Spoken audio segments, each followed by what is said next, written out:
Porque o adolescente vai experimentar as coisas.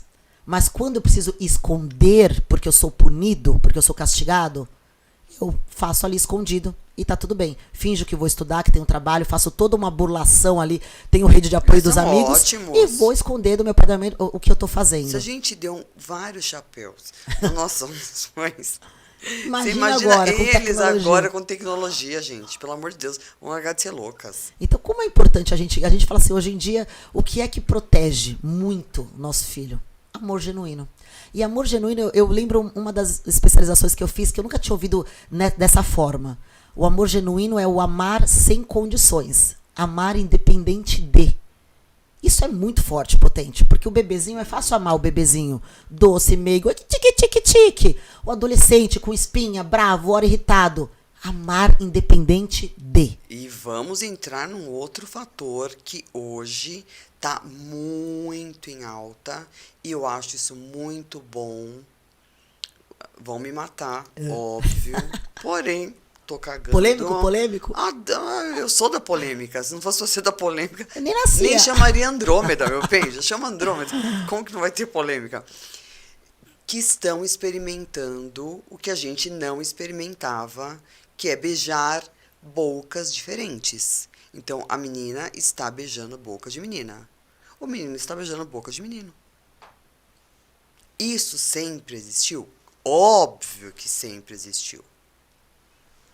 A homoafetividade, como eles gostam de ser chamados hoje, sempre existiu. Desde Alexandre o Grande, gata. Sim. Não é de hoje. Aliás, então, vamos o combinar. jeito que a sexualidade existe no mundo, desde que a Grécia é Grécia, é bem distorcida do que o catolicismo preconiza. Eles eram todos felizes, cá pra nós, hein? Eu deveria ter vivido naquela época, não nessa. Porque não tinha pudor nenhum. Grécia Antiga, minha filha, o rolê acontecia. E todo mundo era feliz, ninguém era mal-humorado, cá pra nós. O índice de suicídio, será que era menor? Acho que sim, hein? Sim, é porque também eles se matavam, mas ok, porque tinha um monte de guerra. Mas, se não fosse, o cara se matou, você não ouve isso na história da Grécia Antiga. Aí, essa mãe não sabe lidar, não amadureceu para entender que hoje, graças a Deus, eles podem ter a liberdade de expressar, de beijar uma outra boca, que seja do mesmo sexo. E tá tudo bem. Isso não te define. Mesmo porque você pode entender que foi passageiro. Você não gostou, ou foi legal. Você falou duas coisas tão fantásticas que é muito bom a gente abordar, porque é um tema que os pais ficam, uau. Primeiro, assim, são duas desconstruções. Como eu sei que você é uma mulher também que defende a causa das mulheres, muito, eu vou trazer uma reflexão. E também defendo a causa LGBT. Boa. Aqui tem espaço para todos, todas, que eu detesto isso, né? Então aqui tem espaço para o ser humano, seja ele qual for. E depende de como ele sente prazer ou ele se identifica, exatamente. Duas coisas que são interessantes. Olha como o machismo e o patriarcado, ele fala alto até quando a gente não percebe. Sempre, quando a gente era mais nova, a gente adolescente, não vamos falar, né? Quando a gente era adolescente, não era natural e comum a gente ouvir falar sobre troca-troca? Era uma coisa que a gente ouvia dos meninos.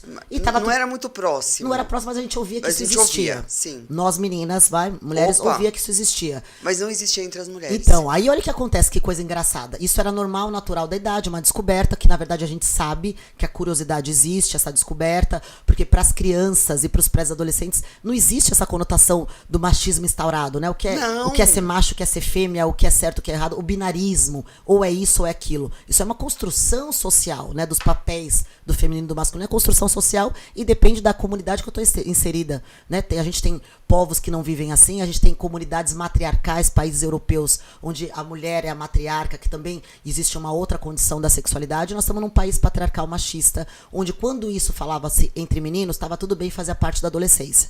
Quando, a muitas custas, meninas puderam expressar também a sua diversidade, aí agora todo mundo coloca a bandeira de que o mundo está de cabeça para baixo. Mas por quê? Porque meninas beijam meninas. Então, até 20 anos atrás, onde meninos conheciam e estimulavam-se, ou tinha isso porque fazia parte do desenvolvimento natural do ser humano, estava tudo bem.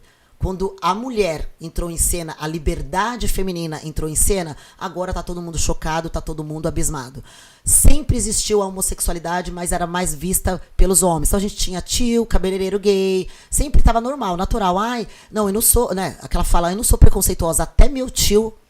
A fala é preconceituosa, não, a pessoa não percebe. Já começa errado. Aí porque mulheres resolveram assumir que elas podem ser felizes de qualquer maneira, o mundo tá de cabeça para baixo. Existe uma fala até mais preconceituosa ainda que eu fico muito doida. Um absurdo. Depois de velha, 2 filhos criadas, casada, agora resolveu ficar com mulher.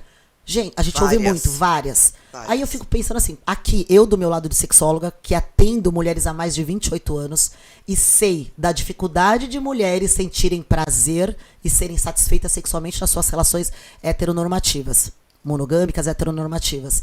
Passou-se anos. Eu costumo falar que eu assumo, mas agora, então quer dizer que ela sempre foi bi, ou ela sempre foi homossexual e ela escondia? Pra mim, sexualidade é uma fluidez. Não existe ser, existe estar.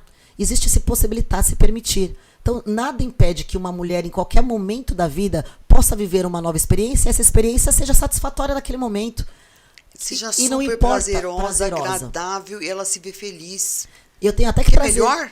E eu vou trazer uma curiosidade que eu gosto de falar, já que a gente está falando disso, né? Sabe que esse termo lesbianismo vem da época da Grécia também. Mulheres não podiam estudar, né? Só os homens podiam estudar. E tinha uma deusa, uma filha de um aristocrata, que era a Safo. E o pai dela deixou ela estudar escondido. Então ela teve acesso a poemas e tal. E ela ficou indignada. Então o que ela fez? Ela ia para uma ilha ensinar mulheres a ler e escrever. Essa ilha só tinha mulheres. E aí nessa ilha é onde começou a ter se chama uma ilha de Lesbo. Por isso que fala de lesbianismo, foi quando mulheres começaram a se relacionar com mulheres. E pasmem, gente, o primeiro relato de uma mulher ter tido orgasmo na vida foi nessa época de mulher com mulher. Então a gente às vezes tem uma fala preconceituosa. É lá. O primeiro relato da história em sexualidade onde falou-se do prazer feminino foi quando mulher teve encontro com mulher nessa ilha de Lesbo, há tantos trilhões de anos ali atrás, quando Safo ensinava mulheres a ler e escrever, porque eram proibidos que a gente tivesse acesso a isso. Olha que pedaço da história tão rico para nós pararmos de ser preconceituosa com outras mulheres que têm a coragem de viver a sua sexualidade, não importa se é com um corpo masculino, feminino, mas de expressar a sua sexualidade e deixar seu corpo reagir aos estímulos. Porque prazer é isso. Prazer é a permissão que eu dou do meu corpo reagir. Permissão, né? Para ser feliz. Nada mais do que isso. Deixa o outro ser feliz. Gente feliz não enche o saco. É isso. Essa Só vai distribuir amor. Não vai distribuir nenhum tipo de ofensa. Porque ela tá de bem com a vida. Tá tudo bem pra ela, meu bem. Ela tá lá, ó. E aí por quê? Porque geralmente felizona. Gente feliz tá amada, tem a saúde sexual e a saúde íntima regular. E o que isso impacta? Eu gosto sempre de falar, como educadora física, eu entendo dos hormônios que a gente libera com exercício, tal. Também vem umas pesquisas recentes que mostraram que um orgasmo intenso, porque a gente começou aqui falando de dor, né, de abuso, mas vamos falar das duas vertentes da sexualidade, que é a dor porque a gente não respeita a sexualidade saudável e a gente abusa e agride corpos infantis, infanto-juvenis e de mulheres, mas a sexualidade era para ser só prazer, só coisa boa. Né? Com responsabilidade, com conhecimento, com afetividade, com essas noções e no momento certo. Afetividade. Para mim essa é a palavra assim chave de qualquer coisa que se relacione com sexualidade. Afeto. Afeto. É essa transmissão, é eu permitir, eu dar e receber. É isso. É afeto. Eu pegar, eu te dar um beijo, eu te abraçar, eu te dar um carinho e por consequência vai ter um ato. Na hora certa. Na quando hora eu estiver certa. Preparado. Sim, mas vai começar com isso aqui, com tato. É isso. Com afeto. Que a gente aprende desde sempre. Olha que loucura, a gente acaricia tanto um bebê, né? A gente dá tanto beijinho, tanto afago. E aí na adolescência, onde os feromônios estão abundantes, nenhuma outra fase da nossa vida, da nossa existência humana, a gente vai ter tanto feromônio quanto na adolescência. O sexo na adolescência é infinitamente mais fácil de ser prazeroso do que na fase adulta. Na fase adulta a gente tem que trabalhar muito mais, permitir muito mais, desbloquear vários traumas, vários conceitos, vários mitos que a gente vai aprendendo ao longo da vida para conseguir sentir um prazer. Sendo que na adolescência é muito fácil esse prazer virar fluente. É fluido. Porque é biopsicossocial. A gente precisa entender. A gente sabe que hoje a estatística mostra que os adolescentes começam uma vida sexual a partir de 14 anos em qualquer lugar do mundo. É natural, em qualquer lugar do mundo, adolescentes iniciarem a vida sexual a partir de 14 anos. Tanto que, no nosso país, um adolescente hoje de 14 anos, ele pode tranquilamente, sozinho, sem um adulto, ir no SUS e pedir anticoncepcional, passar numa ginecologista, ele pode pegar preservativo gratuitamente, anticoncepcional gratuitamente, inclusive começar as terapias para quem quer, por exemplo, fazer alguma transição, também a partir de 14 anos já é disponibilizado pelo SUS. Sim. Não sabia Ninguém disso. fala disso.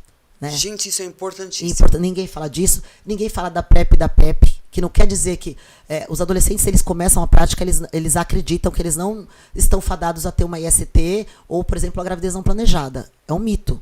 Tem umas pesquisas, uns dados que eu até, depois se a gente quiser elucidar, a gente pode trazer, mas dos percentuais eu não vou me recordar, mas quase 62% a primeira vez nunca usaram preservativo.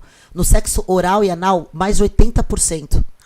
Nunca usaram. E aí, pasmem, porque eu gosto de falar da diversidade, inclusive das religiões. Eu atendo adolescentes que têm religiões que preconizam essa questão de casar, né, sem ter relação sexual, e elas me relatam que como elas têm que casar virgem, que eu gosto de falar, não gosto de usar esse termo, que tem a ver com o cristianismo, elas preferem iniciar pelo sexo anal, que é onde, inclusive, a gente pode ter mais proliferação de STs, por ser... Então, assim, é uma falta, uma desinformação. Meu pai. Né? E muitos pais, muitos educadores não sabem trazer essa leveza, essa naturalidade de falar de sexualidade dessa maneira, só que eles estão buscando. Eu costumo falar assim, se eu não estou educando o meu filho com educação emocional e sexual, alguém tá.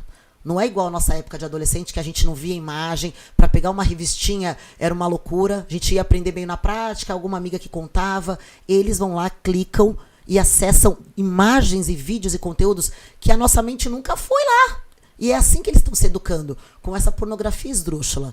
Eu gosto de deixar bem claro, gente, pornografia e conteúdo erótico adulto são coisas diferentes.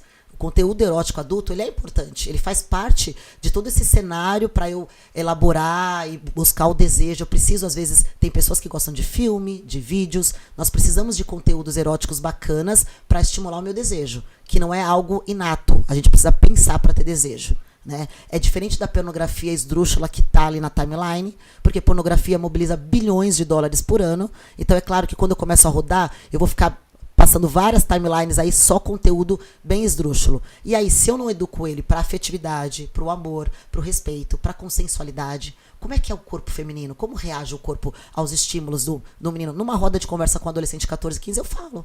Olha, as meninas, gente, o corpo ele é mágico. Quando ele está estimulado, quando ele está excitado, ele tem uma lubrificação natural. A nossa vagina, ela abre, ela lubrifica, ela tem uma dilatação tranquila. Então, não é para doer. Vocês sabiam que a primeira vez não dói, não sangra? Como assim? A gente sempre ouviu isso. Não dói. Sim. O ímã não tem terminação nervosa para sangrar. Quando sangra, é porque eu tô com tanto medo, com uma contração involuntária, e força tanto que eu rompo um vasinho interno da minha vagina. Não é não é o ímã que tem sangramento. É um vaso que está dentro da minha vagina em detrimento de eu estar forçando, de eu estar numa contração, estar com medo, enfim, várias coisas. Não está relaxada. Quando eu dou essa informação para o adolescente e ele percebe, ele fala, mas será? Não é para doer? Eu falo, claro que não. Porque veja que a gente consegue um bebê sair da nossa vagina, o que seria um pênis entrando? E falo esses nomes tranquilamente. Porque é isso, o sexo é um fenômeno natural. Nós duas só estamos aqui porque alguém teve relação sexual. Por que eu vou colocar esse lugar de tabu? Né? E aí, outro dia eu estava num podcast e ele falou, nossa, mas e quando vem cena assim, de repente você não espera, vem uma cena e você está com seu filho, com a sua mãe, isso não é um horror? Eu falei, sabe o que é um horror para mim? Horror para mim é ver numa família um homem que bate numa mulher e ainda o filho tem que continuar respeitando esse pai, a família aceita. Isso é um horror para mim. A violência doméstica, a violência instaurada, o estupro, o abuso de vulnerável, isso é um horror. Uma cena de sexo, eu vou construir saberes. Olha, filha, tá vendo como não é pra gente assistir? Você ainda não tem condição de entender o que é essa cena, seu cérebro não entende. Quando você for mais velha, a gente vai falar melhor sobre isso, porque ainda você não consegue entender, então não soa legal. Traz essa naturalidade, como é pra ser. Mas como é que a gente consegue isso? Informação. que a gente possa aproveitar esse momento, o seu podcast, sua visibilidade e disparar essas informações para as famílias. Se eu não trouxer essa naturalidade para falar de sexualidade, meu filho está buscando isso fora e da pior maneira possível. E a gente vai ter adolescentes cada vez mais viciados numa pornografia, com disfunções sexuais, com disfunções mentais, porque daí isso vai trazer uma série de consequências psíquicas também. E a gente precisa educar para essa afetividade, para esse amor, para essa responsabilidade. Será que você está preparado já para iniciar a sua prática sexual? Olha, para você estar preparado, você tem que saber usar um preservativo. Sabe abrir um preservativo? Compra uma variedade de preservativos para o seu filho. Filho, veja o que melhor se adapta ao seu tamanho, o que pressiona ou não pressiona. Abre, ensina ele a abrir. Se eu não consigo fazer isso, o que eu faço, Andrômeda? Procuro ajuda. Puxa, a gente procura ajuda para tudo nessa vida. Por que para sexualidade a gente não procura educação em sexualidade? Gente, bem claro. Ajuda de um profissional, não é ajuda do Google. Por favor. Porque aí elas vão lá no Google pra ver como é que faz, como é que coloca uma camisinha. Gente, tem um monte de profissionais, pelo amor de Deus, leva, deixa seu filho ter uma conversa, né, com uma sexóloga. Ela vai explicar, olha, vem cá, é assim, coloca dessa forma, tal. Se ele não se sentir à vontade com você, respeite, que eu acho que isso é o primordial. Sim. Respeitar o campo dele. Porque às vezes ele não tá à vontade. E só que ele precisa aprender. E aí você falou uma coisa boa. Porque às vezes nosso filho não tem essa ambiência, estar à vontade no ambiente familiar para falar de sexualidade? Porque não foi oferecido, não teve. Então, quando você vai construindo desde o berço, olha aqui sua parte íntima, eu vou limpar enquanto você não consegue. Aí vai crescendo, filho, agora você já tem que limpar sozinho, é seu pênis. Quando tem esse autotoque de descoberta, você vai dando noção, olha, é uma região íntima, você faz isso num ambiente privado, né? Ontem eu estava também numa reunião que falava sobre esse toque exacerbado do adolescente. Meu filho tem se manipulado muito em qualquer lugar. Não é disfuncional isso. Precisa olhar. Por que ele está se tocando em qualquer lugar aos 14 anos, 13 anos? Ele já saberia o que é ambiente público-privado. Onde está essa fonte de dopamina que ele deveria de estar gastando em outros lugares? Num esporte, sim, numa ação social, né, com amigos. Cadê o ambiente para ele gastar um pouquinho disso em outros lugares e não só com a sexualidade? Né? Porque não é comum adolescente só pensar em sexualidade. O sexo vai se dar na adolescência, ok. Mas essa energia... O tempo inteiro, não. Não. Né? Eu gosto de jogos, e jogos falando de gastar serotonina e ocitocina. Quando um adolescente chega nessa fase e ele não gosta de esporte nenhum... Me preocupa. De nada. Porque daí essa fonte de gastar ocitocina, dopamina, adrenalina, vai ter que ir para outro lugar. E se também não for pro sexo... vai para outros lugares piores ainda, que são as drogas, que essa experimentação na adolescência, ela é comum. Só que assim, quem é que fala? Ontem também trouxeram uma questão muito forte dos adolescentes estarem bebendo demais, e aí eles julgam que bebem bastante para ter relações melhores. Uma distorção. Eles precisam entender que o excesso de álcool causa impotência. O excesso de álcool não consegue irrigar e manter um pênis ereto por um tempo satisfatório para uma mulher, para uma menina. Quem é que vai educar ele? Fala, você sabe que a mulher, a menina, demora mais tempo para se excitar ou para chegar no orgasmo? Você sabe o que é orgasmo? Temos que educar essa galera. Porque senão eles estão sendo educados ali pela pornografia da pior forma. E vão agir assim com as nossas filhas, com outras mulheres. Eu tenho filho, e eu falo isso com tranquilidade, porque eu tenho menina e menino em casa. Né? Eu tenho um adolescente de 11 e tenho uma de 8. E ele já tem crush, já beijou, já namorou. Eu liguei para a mãe da menina. Eu queria saber se ela já tinha menstruado, porque eu vi que ela tinha bastante seio. E aí eu me preocupei. Falei, então ela já menstruou? Então a minha conversa com ele vai ser diferente. Ele só tem 11 anos, mas pode acontecer alguma coisa. Eu não quero estar aqui para pagar para ver. Né? Então, assim, a mesma educação. Eu quero ser vó. Exatamente. E também quero que ele trate uma menina do jeito que fala, filho, eu sei que você está namorando, ela já menstruou, ela é evoluída, quem menstrua pode engravidar. Não, mas você já menstruou sobre isso. Então, mas de qualquer maneira, o seu namoro ainda é um namoro que não é um namoro para ter relação sexual. Não é. Você tem apenas 11 anos. Eu não vou nunca te proibir, mas a gente tem que entender que cada fase é uma fase que ainda o seu corpo, a sua cabeça não está preparado para isso. Não, mãe, eu sei. Eu tenho que verbalizar isso pro meu filho. Vou falar, não namora, que é aquele namoro que cada hora você troca, né? Era agora... a gente vai se perdendo. Você tem que ir dando, construindo esse saber. E não amedrontando. Filho, é bacana e é legal na hora certa. Com os anos ainda não dá pra... Não rola. Filho, é um outro gostar. É um namoro diferente. Né? Você tem um carinho especial, você conversa mais, você faz um meet com ela mais tempo do que com as outras amigas. Vai construindo esses saberes. Vai dando essa base. Porque daí eles não têm medo de trazer dores maiores. Porque essa é a grande preocupação.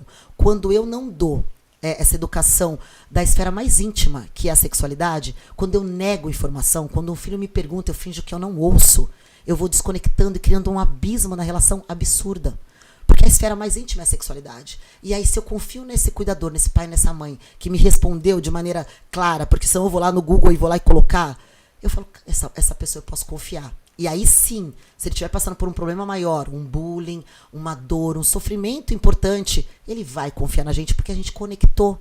E quando eu não dou essa resposta e eu busco na outra pessoa, eu crio esse abismo na relação.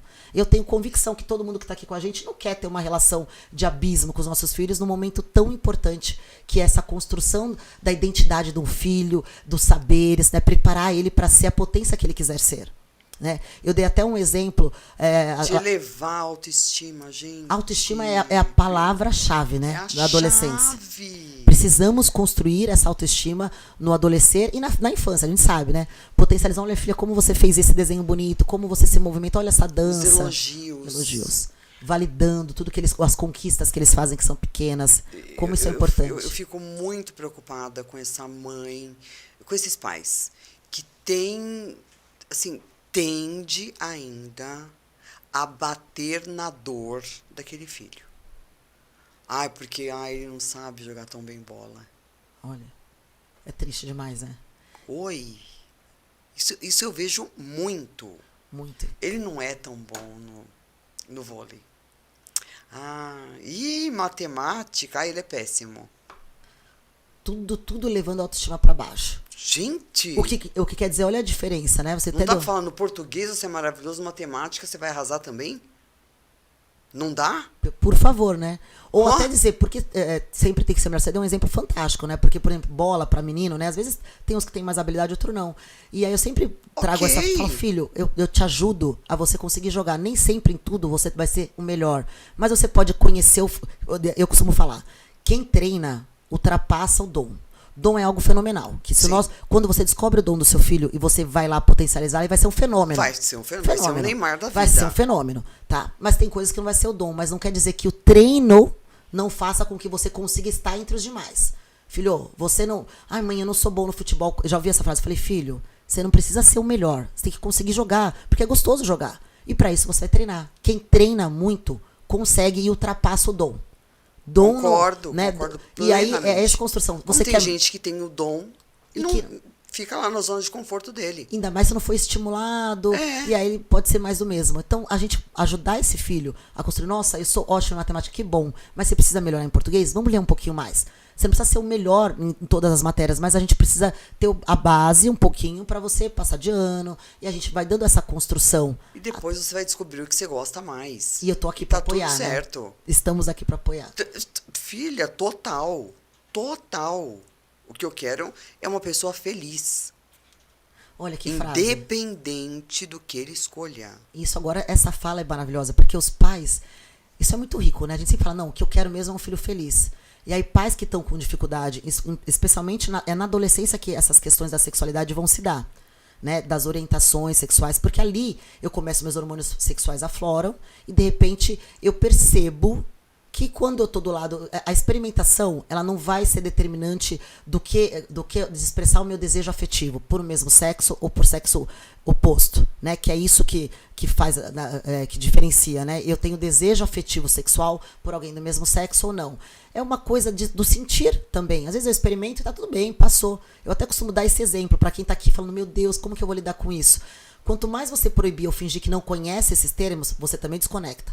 Ah, mãe, é normal, natural beijar a menina. Que preconceito, o que importa é ser humano. Isso não é demais? A gente tá vindo com uma geração que fala, isso, mãe, o que importa... Acho sensacional. A gente fala tanto que Deus, Jesus Cristo, independente de qualquer religião que a gente tenha, preconiza que todos são iguais. E que a gente tem que respeitar o outro por ser humano.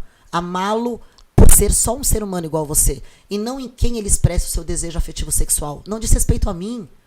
Eu costumo falar isso não agora. É? Larga de ser fofoqueiro e cuida da sua vida. Não, e até mais. Quando a sexualidade de alguém me incomoda demais, diz muito mais. Muito mais. Muito mais sobre mim do que sobre o outro. Porque o outro já tá bem resolvido, tá tranquilo, meu bem. Né? Fala do seu trabalho social, nós já estouramos tempo. Faz Ai, tempo, meu jura? Juro. Olha como voa, que delícia. Voa.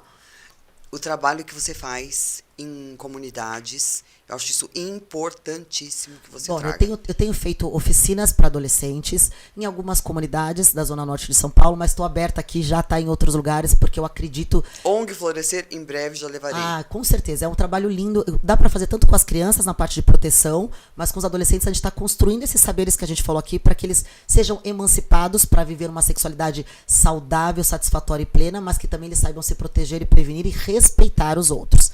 Né? Então, falar sobre consensualidade, respeito, afetividade, todos esses termos, bullying, cyberbullying, sexting, nudez, né? Essa exposição, como é que eu mando nudes? Não vai mandar foto de nudes com o rosto, a gente vai educando e também faço essas oficinas com jovens de escolas particulares, que a gente tem tido esses grupos, para a gente construir esses novos saberes. Porque se a gente não consegue oferecer, então, por favor, vamos usar quem gosta de lidar com isso, quem está atuando com isso e trazer essa responsabilidade para os nossos filhos, né? Fazer com que eles... Precisamos ensinar.